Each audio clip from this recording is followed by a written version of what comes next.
नातवाच्या बारशासाठी जायचं होतं म्हणून या आईने तिच्या पोरीला मेकअप करायला सांगितलं. मग पोरीने कसला भारी मेकअप केलाय बघा. अगं आरती, ती पाटली नाही ना, तिच्या नातवाच्या बारशाला जायचंय मला. तुम्हाला मेकअप करून देशील का?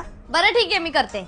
अगं मम्मी, तू तिला कशाला सांगतेस? मी तिचा मेकअप करून देते ना. मी तर ब्युटी पार्लरचा कोर्स पण केलाय. अगं मम्मी, तिच्याकडून मेकअप नको करून घेऊस. तिने फक्त नावाला कोर्स केलाय, तिला काही जमत नाही. ए, तू कशाला का मध्ये बोलते? तुझ्यापेक्षा तर भारीच मेकअप करते मी. ए तू गप्प बस ग पूजा, तूच माझा मेकअप कर. बघा मम्मी, मी तुला आधीच सांगते, ती तुझ्या मेकअपची पूर्ण वाट लावून टाकेल. अगं तिने एवढा ब्युटी पार्लरचा कोर्स केलाय, ती चांगलाच करणार ना. तू गप्प बस ग, चल तू माझा मेकअप. और अभी तो रुको, क्लाइमैक्स अभी बाकी. पूजा, असा मेकअप करशील ना, ही जिथं बोलतीच बंद झाली पाहिजे आणि तिथं आलेली सगळी लोक माझ्याकडे बघतच राहिली पाहिजे. अगं मम्मी, ब्युटी पार्लरचा कोर्स केलाय मी. आता कसा मेकअप करते ना तुझा बघस तू.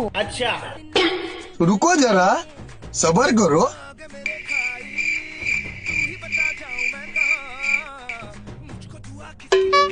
झाला मेकअप. बघ, माझ्या मेकअपला नाव ठेवत होतीस ना. बघ कसा मेकअप केलाय तो. तुझा मेकअप काय केला असशील ना, तो माहितीये. भारी मेकअप.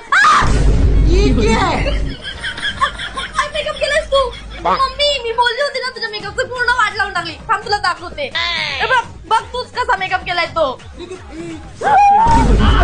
माझी चेहऱ्याचं केलंयस, कसा मेकअप केलायस आणि म्हणजे ब्युटी पार्लरचा कोर्स केलाय.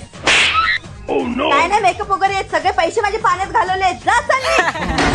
पोरीने तर खतरनाक मेकअप केला राव. अवघड टेन्शन झाली.